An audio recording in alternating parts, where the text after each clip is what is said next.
Can we finally admit that Rick Ross is weird? Why? Why do you say that? And I know this is... You saying finally admit like we've been like holding that in. Like, what you mean finally admit? Like, well, we did talk about this in the beginning after the Like That thing and then 20v1 started. And I know we are the Drake Bias podcast, but I'm speaking from a very objective place. We didn't put enough light into how weird it was that Rick Ross entered into that rap beef. Yes, what did you have to, like, why are you in this whole thing? And then you came up with an excuse that it was because Drake didn't clear his verse for French Montana's album, which made all the sense in the world because everyone was waiting for Drake to say something in the biggest moment, and it wasn't about to be a verse he did 10 months ago. Mm-hmm. And then French Montana is sitting next to him going like, nah, I was fine with it. Mm-hmm. So what the fuck are you doing, Rick Ross? But you're finding any way to just get in this shit, and now you're telling, yo, I want to see you win, homie. Shut up. Shut up. He's one of my favorite rappers. He's hilarious. Ross is clout chasing, man. You know, his rap career has died down. Nobody's playing his music anymore. I don't think anybody has Rick Ross in their top 3 favorite rappers, top 5, maybe even top 10. And listen, I like Rick Ross. I think Rick Ross has great albums. But the reality of the situation is, nobody in 2026 is anticipating a Rick Ross album.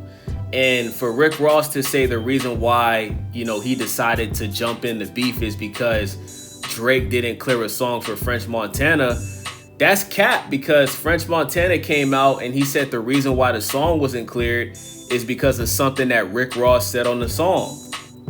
If Rick Ross would have redid his verse or just took his verse off, the song would have been cleared. Now, we don't know what it was that Rick Ross said that Drake didn't like. Maybe Rick Ross was taking a shot at somebody that Drake is cool with.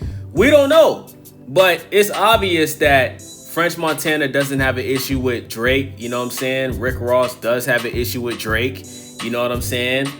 Rick Ross went over there to Canada and Vancouver, and one of Drake's fans punched Rick Ross in the eye. You know what I'm saying? He had to get a chili ice pack for his left eye. You feel me? Because he got socked in the eye by a Drake fan. You know what I'm saying? But even at the Versus battle, bro, like the fact that Rick Ross told his DJ to play Aston Martin music and to mute the Drake vocals when, you know, this is one of your biggest songs and Drake is the best part of the whole song. It's just corny, man. It's very corny that Rick Ross is doing this when the man is like almost 50 years old. Correction, y'all. Rick Ross actually is already 50 years old. This nigga's old as shit. It was called out, but it wasn't highlighted enough in that whole thing of why is Rick Ross doing this. So when he gets and is talking to Ebro, what was his quote? We want to see you win, homie. Like, shut up. Shut up. Well, he can't say he want to see Drake win. No, nobody can backpedal because there's a lot of that going on right now. Niggas can't slide. I don't want to see you lose, fam. Well, I think it was deeper than that. I think because he was on that record with French, I believe. No, the leak exists. You can YouTube that shit now. It's just Drake and French. Oh, so Ross wasn't on it? Because I originally thought Ross was on that record. Even if he was, okay. Yeah, but if he was, it would French help. Don't even care. I know French doesn't care, but I'm just saying if he was, we know what that's about. It helps the artist streams at the end of the year. It looks good. We knew what that whole play was about. And this is what I said when I said people need Drake. They need him. They don't stream well without him. Rappers don't stream. Then after the Versus battle with Rick Ross and French Montana, Rick Ross does an interview with Ebro and Rosenberg, and he claims that when he was the #1 guy in the rap game, he was doing features for Drake. Rick Ross, you were never at any point in rap and hip hop history, you were never the #1 guy. You were never the #1 rapper in the world. You may have been the #1 rapper from Florida or Miami, you know what I'm saying? But you were never the #1 guy in the game at any point, bruh. You know what I'm saying? Like, you got one platinum album, which is your first album, Port of Miami. A majority of your songs that went platinum are with Drake on it, you know what I'm saying?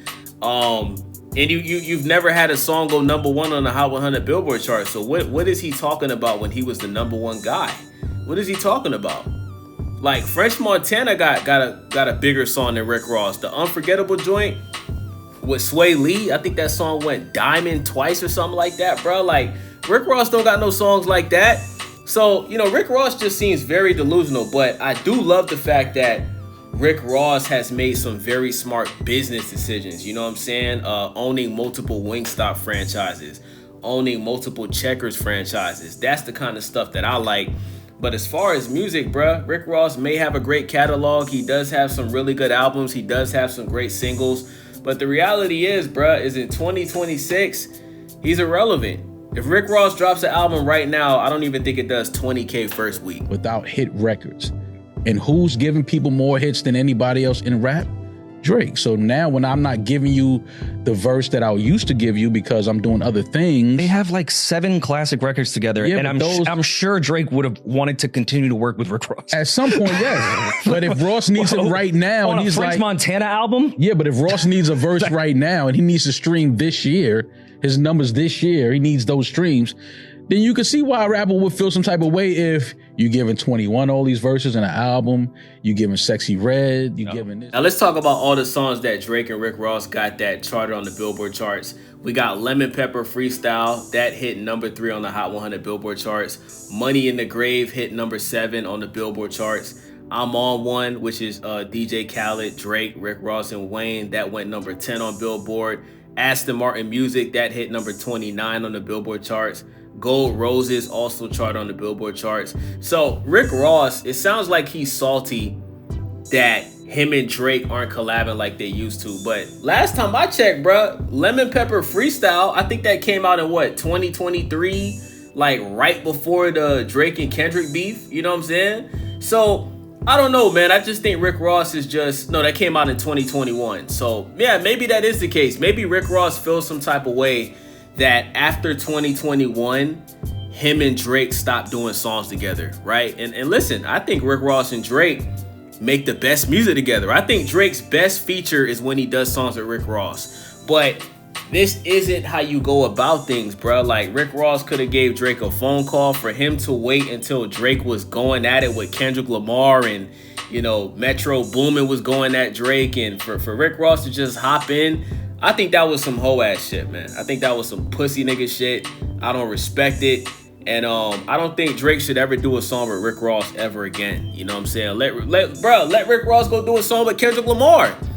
Right? You picked a side, stay on that side. DJ Khaled, put Kendrick Lamar on your new album. Rick Ross, put Kendrick Lamar on your new album. French Montana, I think him and Drake are gonna work together in the future. You know? I think French and Drake is cool. I think Rick Ross is the one that's doing all this weird shit. You feel me? But yeah, man, you know, dudes know that, you know, without Drake hopping on their song ain't really doing nothing on the Billboard charts, man. And that's just the reality of the situation. But Kendrick Lamar can do the same thing. Y'all seen when Kendrick Lamar hopped on the Like That record and went #1, right? So reach out to Kendrick Lamar. You know, reach out to Kendrick Lamar and tell Kendrick to diss Drake on the song, bro. Maybe he'll do it.